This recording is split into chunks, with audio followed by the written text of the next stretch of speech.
Over a period of time 2,80,000 ordinary Afghan citizens وہ پاکستان میں داخل ہوئے. اب ان میں سے 1,70,000 افغان آرڈنری سٹیزنز وہ انٹیلیجنس ایجنسیز کی رپورٹس میں مسنگ ہیں. کسی کو نہیں پتا وہ کہاں گئے. پاکستان میں ہی ہیں, پاکستان سے باہر گئے. پاکستان میں دہشت گردوں کے لیے سہولت کار رہے ہیں. سہولت کار کے بغیر دہشت گردی پھیل نہیں سکتی. ایسے دہشت گرد رہے جن کی ہیڈ منی ملین ڈالرز میں تھی, اور ان کے سہولت کار کون تھے؟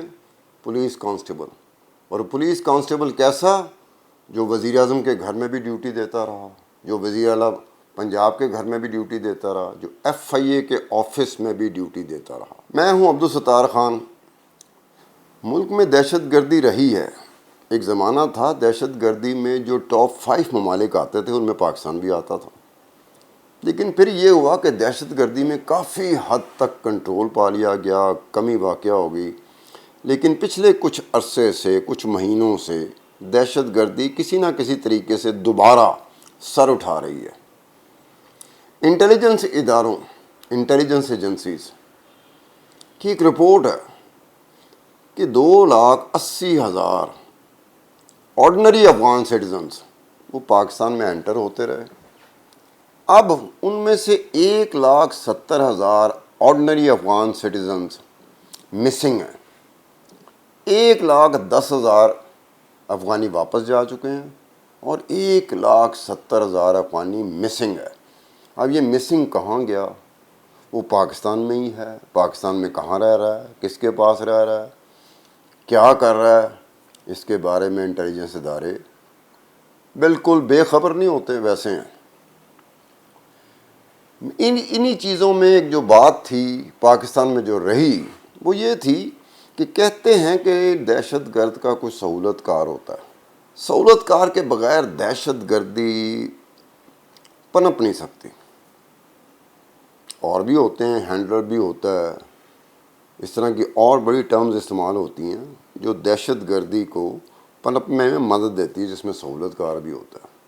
ایک بہت بڑا دہشت گرد, ایک کیا 3 بڑے دہشت گرد, ایک کا نام حمزہ ربیہ تھا, ایک کا نام نعیم نور خان ابو طلحہ, تیسرے کا نام تھا خلفان غیلانی. یہ 3 وہ دہشت گرد تھے. جب یہ پکڑے گئے تو ان کی ہیڈ منی جو امریکہ اور CIA نے رکھی ہوئی تھی وہ ملین ڈالرز میں تھی. اب جب یہ پکڑے جاتے ہیں, حمزہ ربیہ کسی طرح فرار ہونے میں کامیاب ہو جاتا ہے, لیکن وہ ڈرون اٹیک میں مارا جاتا ہے. اور خلفان غیلانی وہ تنزانیہ کا تھا. خلفان غیلانی کو پاکستان کی حکومت امریکہ کے حوالے کر دیتی ہے. خلفان غیلانی کے ساتھ 2 اور افریقی تھے جن کو ساؤتھ افریقہ کی حکومت کے حوالے کر دیا جاتا ہے. اب یہ جو ٹیررسٹ پکڑے گئے تھے, جو پکڑا گیا, فرار ہو گیا, اور ڈرون اٹیک میں مارا گیا, پھر اس کی جو انویسٹیگیشن شروع ہوئی جو انٹیلیجنس ادارے اور لا انفورسمنٹ ایجنسیز کر رہی تھی, تو یہ پتہ چلا کہ یہ کہیں کس جگہ پہ اپنا سامان رکھواتے تھے یا خود رہتے تھے. تو ان جگہوں پہ ریڈ ہوئی. پتہ چلا کہ جی وہ سارے کا سارا سامان کسی نئے مقام پہ, نئے گھر پہ منتقل ہو گیا. میں کوئی فلم کی کہانی نہیں بتا رہا, میں کسی ڈرامے کا سین نہیں بتا رہا, میں کسی الف لیلا داستان کا قصہ نہیں سنا رہا. ریئلٹی ہے. وہ جو نیا مقام تھا, جو نیا گھر تھا, وہ کس کا تھا؟ وہ ایک پولیس کانسٹیبل کا تھا. اور کس پولیس کانسٹیبل کا تھا؟ جب وہ اس کے گھر ریڈ ہوئی, جب وہ سامان برآمد ہوا, تو اس پولیس کانسٹیبل کو بھی حراست میں لے لیا گیا. اس وقت وہ پولیس کانسٹیبل اس وقت کے جو وزیر اعلیٰ پنجاب تھے چودھری پرویز الہی, ان کے گھر میں سیکیورٹی کی ڈیوٹی ادا کر رہا تھا. جب پرویز الہی کو اس وقت پاکستان کے انٹیلیجنس ایجنسی, انٹیلیجنس بیورو کے جو پنجاب کے JDJ تھے, جو بعد میں شوکت جاوید, جو بعد میں IG بھی بنے تھے, شوکت جاوید نے جب اطلاع دی چودھری پرویز الہی صاحب کو, وزیر اعلیٰ کو, تو چودھری پرویز الہی نے اپنی مصروفیات کچھ دنوں کے لیے معطل کر دی تھی. اب یہ عجیب سی بات تھی کہ جس کو حراست میں لیا گیا, اس کو نوکری سے نکالا گیا, اس کے بارے میں irrefutable ایویڈنسز پیش کیے گئے انٹیلیجنس ایجنسیز اور خاص طور پہ IB کی طرف سے, لیکن وہی پولیس کانسٹیبل بحال ہو جاتا ہے. اور پھر وہی پولیس کانسٹیبل وزیر اعظم یوسف رضا گیلانی کا لاہور ڈیفینس میں جو وائی بلاک میں گھر تھا وہاں پہ وہ سیکیورٹی کی ڈیوٹی دیتا ہے. پھر وہی پولیس کانسٹیبل ایف آئی اے کا ٹیمپل روڈ کا دفتر وہاں پہ ڈیوٹی دیتا ہے. اب جب اس کو حراست میں لیا گیا تھا، انویسٹیگیشن انٹیروگیشن ہوئی تھی، تو اس نے کہا تھا کہ مجھے کیا پتا تھا کہ جن لوگوں کا سامان میرے گھر میں پڑا ہوا وہ اتنے بڑے ہائی پروفائل دہشت گرد ہیں. مجھے کیا پتا تھا کہ نعیم نور خان ابو طلحہ کا جو بہنوئی تھا وہ میرے گھر میں پناہ لیے ہوئے تھا. مجھے تو پتہ ہی نہیں تھا کہ یہ دہشت گرد ہیں، یہ دہشت گردوں کا سامان ہے. اور پھر آپ کو یاد ہوگا کہ اشرف مارتھ ایک ایس ایس پی ہوتا تھا پولیس کا، اور وہ چودھری شجاعت چودھری پرویز الہی کے داماد تھے. 1997 میں ان کا مرڈر ہو گیا تھا، ان کو شہید کر دیا گیا تھا، لشکر جنگوی نے کیا تھا شہید. عثمان بزدار کے دور میں ایک آئی جی پنجاب کے لگے، انہوں نے اشرف مارتھ کی برسی کے اوپر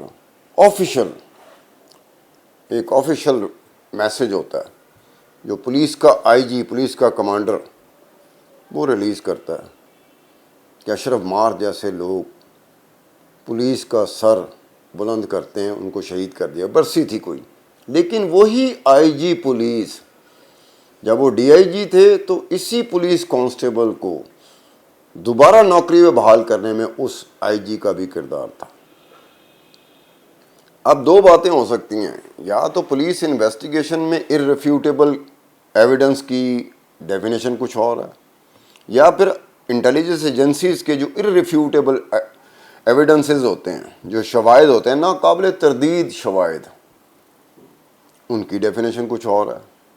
تو پاکستان میں یہ ہوتا رہا کہ لا انفورسمنٹ ایجنسی کے، اور میں ایک پولیس کانسٹیبل کی بات کر رہا ہوں کہ پولیس کانسٹیبل جو سیکیورٹی پہ کہاں کہاں مامور رہا، وہ وزیر اعلیٰ کے گھر میں بھی سیکیورٹی میں مامور رہا، وہ وزیر اعظم کے گھر پہ بھی سیکیورٹی میں مامور رہا، وہ ایف آئی اے کے دفتر میں بھی سیکیورٹی میں مامور رہا، اور اسی کے گھر میں دہشت گرد پناہ بھی لیتے تھے، اپنا سامان بھی رکھواتے تھے. اور وہ پھر انٹیروگیشن میں یہ کہتا ہے کہ مجھے کیا پتا کہ یہ دہشت گردوں کا سامان، مجھے کیا پتا کہ یہ دہشت گرد کا بہنوئی ہے جو میرے گھر میں ٹھہرا رہا. اب یہ چیزیں پاکستان میں ہوتی رہی ہیں. اس طرح کی بہت ساری چیزیں ہیں جو کہ پبلک سٹیٹمنٹ ایک اور چیز ہوتی ہے کہ پریس کانفرنس نے اس کا ذکر کر دیا، یا میڈیا میں بات آ گئی، یا کسی طریقے سے کوئی لا انفورسمنٹ ایجنسی نے یہ بات کر دی. ایسی کوئی بات نہیں تھی. بہت ساری چیزیں ہیں جو آج بھی لوگوں کو نہیں پتہ، لیکن اس سرکاری ریکارڈ کا حصہ آج بھی ہیں. دہشت گردی سے نپٹنا ایک انتہائی مشکل ترین کام ہوتا ہے، چاہے وہ لا انفورسمنٹ ایجنسی ہو، چاہے انٹیلیجنس ایجنسیز ہوں، چاہے وہ فوج ہو. بہت مشکل کام ہوتا ہے، کیونکہ دہشت گرد مارنے آتا ہے، وہ مرنے کے لیے بھی تیار ہوتا ہے. جو مر رہا ہوتا ہے، جس کو اپنے مرنے کی کوئی فکر نہ ہو، وہ بڑا خطرناک ہوتا ہے. اس کے ساتھ ہی عبدالستار خان کو اجازت دیجیے. خدا حافظ.